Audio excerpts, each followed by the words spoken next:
요 23일 올해를 새벽기도와 기도하겠습니다. 하나님 감사합니다. 하나님과 함께 한 주를 시작하고자 합니다.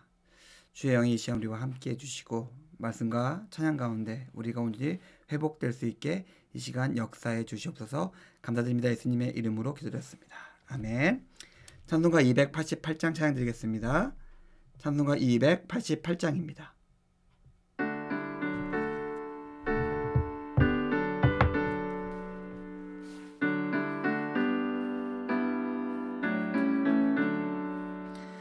예수를 나의 구주 삼고 성령과 피로써 거듭나니 이 세상에서 내 영혼이 하늘의 영광 누리도다. 이것이 나의 간증이요 이것이 나의 찬송일세. 나 사는 동안 끊임없이 구주를 찬송하리로다. 온전히 주께 맡긴 내 영 사랑의 음성을 듣는 중에 천사들 왕래하는 것과 하늘의 영광 보리로다. 이것이 나의 간증이요 이것이 나의 찬송일세. 나 사는 동안 끊임없이 구주를 찬송하리로다. 주 안에 기쁨 누림으로 마음의 풍랑이 잔잔하니 세상과 나는 간 곳 없고 구속한 주만 보이도다.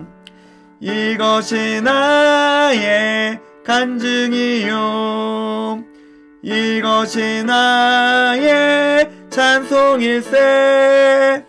나 사는 동안 끊임없이 구주를 찬송하리로다.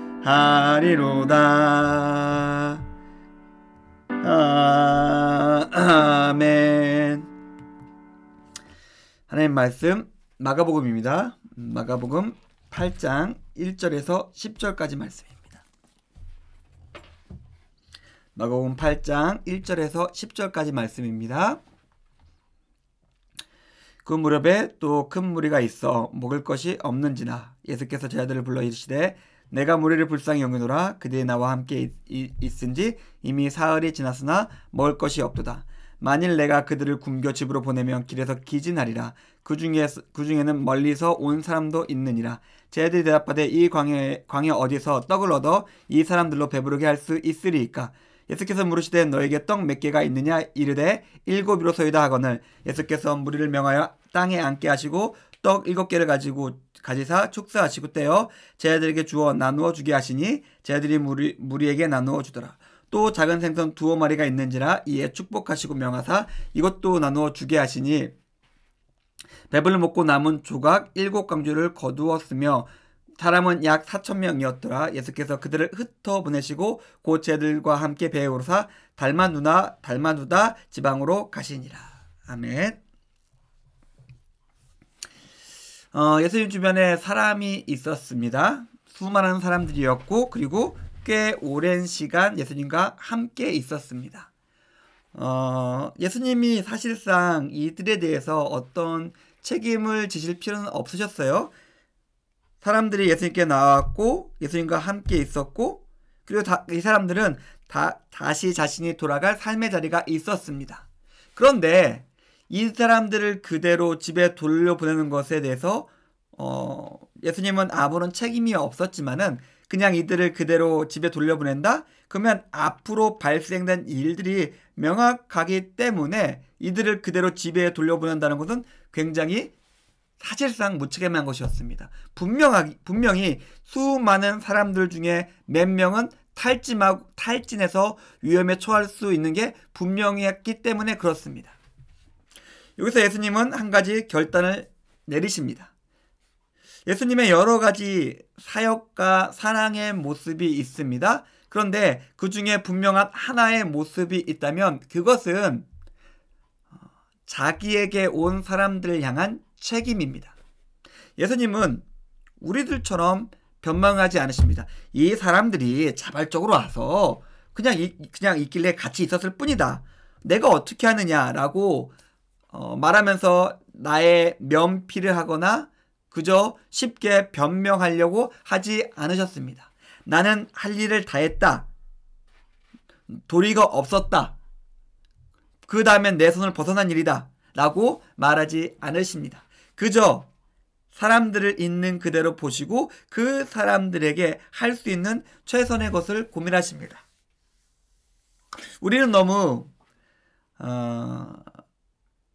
이상한 사회를 살고 있는 것 같아요. 이상한 사회?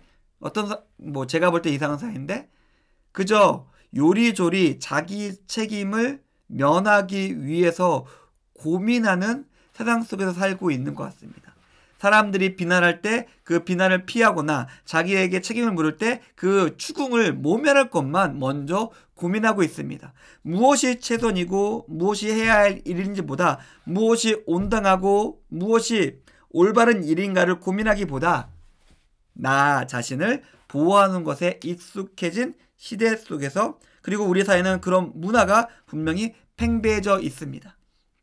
그리고 교회를 봐도 그렇고 우리 신자들의 삶을 봐도 그렇고 그런 문화가 우리 안에 깊숙이 뿌리내려 있는 것 같습니다. 하지만 예수님은 분명히 우리에게 보여주십니다. 예수님께서는 사람들을 어떻게 대하셨고 그리고 그 사람들에 대해서 자기가 어떻게 행동하셨는지를 보여주셨습니다.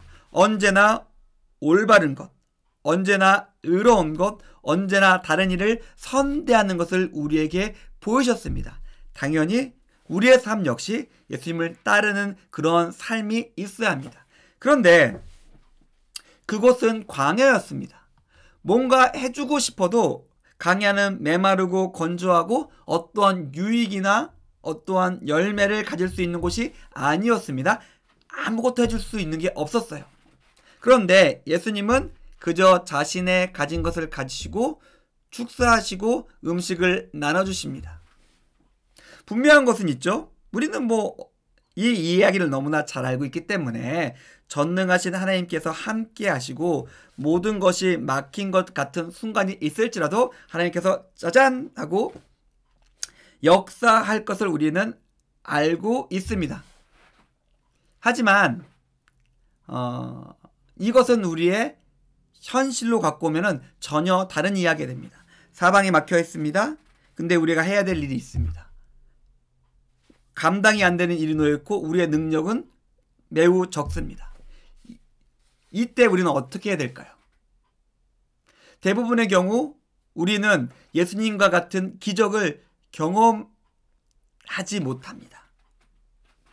우리 사방이 막혀있으면 계속 막혀있고 하늘의 문이 열리면서 어떠한 특별한 기적이 행해졌으면 좋겠다 싶지만은 그런 기적이 내 생에서 행해지는 것은 정말로 가끔입니다. 대부분 현실은 막혀있습니다. 어떻게 해야 할까요?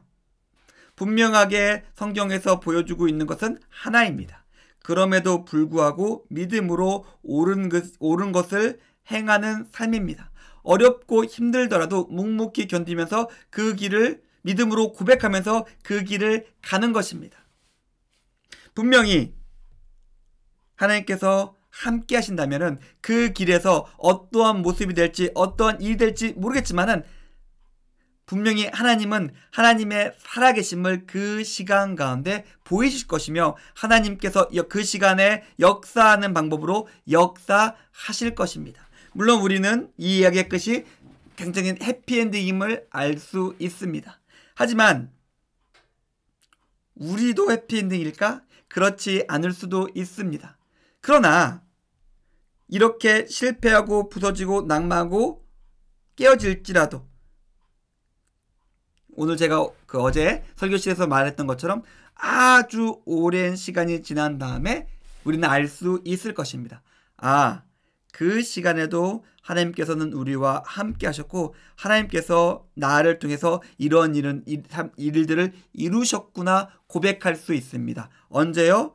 믿음으로 버티면서 실패하더라도 그 길을 갔을 때입니다. 사랑하는 성도님들, 오늘 우리가 너무나 잘 알고 있는 4,000명을 먹으신 우리가 말하는 칠병이어의 기적에 대해서 생각해 보았습니다.